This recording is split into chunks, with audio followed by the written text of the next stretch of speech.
जय श्री विष्णु हरे। भक्तों, आज हम श्रवण करेंगे जेठ के पावन अधिक मास यानी पुरुषोत्तम मास की वो परम पवित्र और चमत्कारी कहानी जिसे इस दुर्लभ महीने में सुनने मात्र से इंसान के जीवन के सारे कष्ट और पाप दूर हो जाते हैं। अधिक मास साक्षात भगवान विष्णु का महीना है और इस महीने की एकादशी तिथि का महत्व 100 गुना बढ़ जाता है। यह कहानी है एक ऐसी निश्चल बुढ़िया माई की जिसने जेठ के इस तपते अधिक मास में अपनी भक्ति के बल पर भगवान श्री कृष्ण को धरती पर आने और अपने कंधे पर उठाने के लिए विवश कर दिया था। आइए इस पावन कथा का आनंद लेते हैं। पौराणिक समय की बात है। एक छोटा सा गांव था। उस गांव में एक बहुत ही गरीब और बूढ़ी माई रहती थी। परिवार के नाम पर उसका इस दुनिया में कोई नहीं था, लेकिन बुढ़िया माई के पास एक सबसे बड़ा धन था, भगवान श्री विष्णु जी और तुलसी माता पर उनका अटूट विश्वास। जब जेठ का पवित्र अधिक मास आया तो बुढ़िया माई का नियम और भी पक्का हो गया। जेठ के महीने में कितनी तेज गर्मी होती है, लेकिन माई रोज ब्रह्म मुहूर्त में उठती, स्नान करती और हाथ में जल का लोटा लेकर सीधे मंदिर के प्रांगण में जाती। वहाँ लगे सुंदर तुलसी के पौधे को अपने हाथों से प्रेम पूर्वक सींचती, उसकी परिक्रमा करती, घी का दीपक जलाती और हाथ जोड़कर अपनी सीधी सादी भाषा में एक विनती गाती थी। वह रोज तुलसी माता के सामने बैठती और बड़े ही भोलेपन से कहती, हे तुलसी माता सत की दाता, मैं तेरा बिड़ला सींचती हूँ, तू मुझे बहू दे, पीताम्बर की धोती दे, मीठा मीठा घास दे, बैकुंठ में बास दे, चटक की चाल दे, पटक की मोत दे, चंदन का काठ दे, रानी सा राज दे, दाल भात का भोजन दे, 11 की मोत दे और विष्णु जी का कंधा दे। बुढ़िया माई रोज सुबह आती, जल चढ़ाती और यही पंक्तियां दोहराकर चली जाती। जेठ का अधिक मास आधा बीत गया, लेकिन बुढ़िया माई का यह नियम कभी नहीं बदला। अब भक्तों, हुआ यह कि बुढ़िया माई की इन बातों को सुन सुनकर तुलसी माता धीरे धीरे सूखने लगी। उनका हरा भरा रूप मुरझाने लगा। जब भगवान विष्णु श्री कृष्ण जी ने बैकुंठ धाम से देखा कि अधिक मास में उनकी प्रिय तुलसी इस तरह क्यों सूख रही है, तो उन्हें बड़ी चिंता हुई। भगवान तुरंत प्रकट हुए और बोले, हे तुलसी, तुम तो भक्तों के संकट हरने वाली हो, फिर इस पुरुषोत्तम मास में तुम्हारे पत्तों की हरियाली कहाँ खो गई? तुलसी माता ने उदास होकर कहा, प्रभु, बात दरअसल यह है कि आपकी एक बुढ़िया माई रोज सुबह आती है। वह बड़े चाव से जेठ की इस गर्मी में मुझे सींचती तो है, लेकिन जाते जाते कहती है कि कृष्ण जी यानी विष्णु जी का कंधा दे। अब आप ही बताइए नारायण, मैं सब तो पूरा कर दूंगी, लेकिन आपके साक्षात कंधे में उस बुढ़िया माई के लिए कहाँ से लाऊंगी? इसी चिंता में मैं सूखी जा रही हूँ। तुलसी माता की बात सुनकर जगत के पालनहार मंद मंद मुस्कुराए। उन्होंने कहा, हे तुलसी, तुम चिंता मत करो, वह बुढ़िया माई मेरी अनन्य भक्त है। इस अधिक मास में जो भी तुम्हारी सेवा करता है वह मुझे सबसे प्रिय है। तुम बुढ़िया माई से कह देना कि जब उसका अंतिम समय आएगा तो मैं स्वयं धरती पर जाऊंगा और अपने हाथों से उसे कंधा दूंगा। मेरा वचन कभी खाली नहीं जाता। समय चक्र बदलता रहा। बुढ़िया माई ने पूरे अधिक मास में तुलसी जी की सेवा की और एक दिन जेठ अधिक मास की ही परम पवित्र 11 तिथि आई। जैसा कि माई ने मांगा था, 11 की मौत दे। उसी पवित्र दिन बुढ़िया माई के प्राण बड़े ही शांत भाव से निकल गए। जैसे ही गांव वालों को पता चला, सब इकट्ठा हो गए। लोगों ने अंतिम संस्कार की तैयारी की, उन्हें अर्थी पर लेटाया, लेकिन जैसे ही गांव के 4 मजबूत आदमियों ने माई की अर्थी को उठाने की कोशिश की, एक बड़ा ही अजीब चमत्कार हुआ। बुढ़िया माई की अर्थी अपनी जगह से टस से मस नहीं हुई।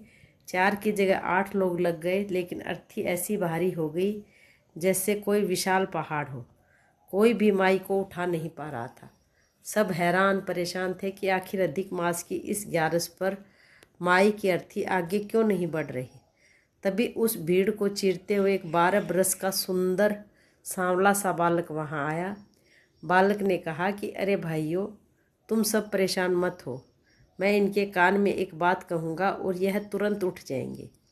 वह सुंदर सा बालक बुढ़िया माई की अर्थी के पास गया और उनके पास जाकर बड़े लाड से बोला, बुढ़िया माई, अपने मन की कसर निकाल ले, पीताम्बर की धोती ले, मीठा मीठा घास ले, बैकुंठ का बास ले, चटक की चाल ले, पटक की मोत ले, चंदन का काठ ले, रानी सा राज ले, दाल भात का भोजन ले, ग्यारस की मोत ले, और यह देख माई, अधिक मास की ग्यारस पर अपना वचन पूरा करने तेरा विष्णु आ गया है।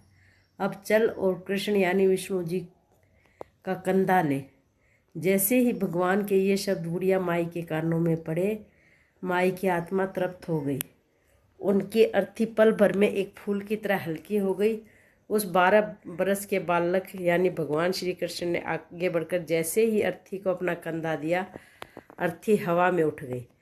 भगवान खुद बुढ़िया माई को कंधा देकर ले गए और अधिक मास की एकादशी के प्रताप से माई को सीधे बैकुंठ धाम की प्राप्ति हुई। हे तुलसी माता, जैसे आपने जेठ के अधिक मास में उस बुढ़िया माई की पुकार सुनी, वैसे ही इस कथा को सुनने और हुकारा भरने वाले सभी भक्तों का कल्याण करना। तो प्रेम से बोलिए तुलसी माता की जय। अधिक मास के अधिपति भगवान पुरुषोत्तम की जय।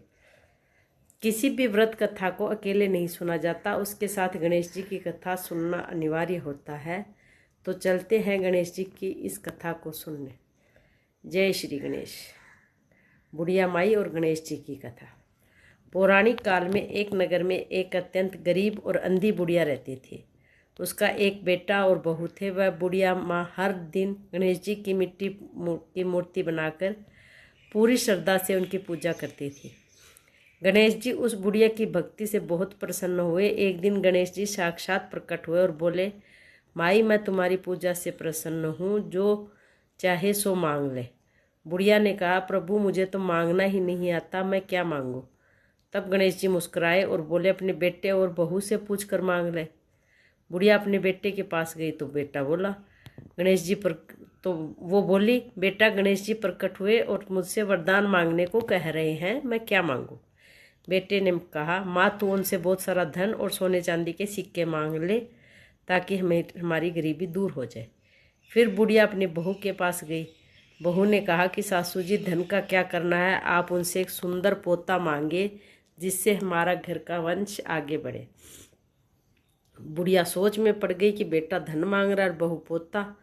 वह अपने पड़ोसियों के पास गई। पड़ोसियों ने कहा, अरे बुढ़िया, तेरी जिंदगी तो थोड़ी सी बची है, धन और पोते का तू क्या करेगी। तू तो अपनी आंखें मांग ले, ताकि तू अपनी बची हुई जिंदगी अच्छे से देख सके। बुढ़िया घर लौट आई और सोचने लगी कि ऐसा क्या मांगा जाए जिससे सबका भला हो और गणेश जी भी नाराज ना हो। अगले दिन जब गणेश जी प्रकट हुए तो बुढ़िया ने कहा, प्रभु, यदि आप मुझ पर प्रसन्न हैं तो मुझे यह वरदान दीजिए कि मुझे 16 श्रृंगार करके अपने पोते को सोने की कटोरी में दूध पीता हुआ देखने का सौभाग्य दे। बुढ़िया की यह चतुराई भरी बात सुनकर गणेश जी हंस पड़े और बोले, माई, तूने तो मुझे बांध दिया। तूने एक ही वरदान में सब कुछ मांग लिया, लेकिन जा, जैसा तूने मांगा वैसा ही होगा। अब व्रत का फल देखिए। ऐसा कहकर गणेश जी अंतर्ध्यान हो गए। कुछ ही समय में बुढ़िया की आंखों की रोशनी वापस आ गई।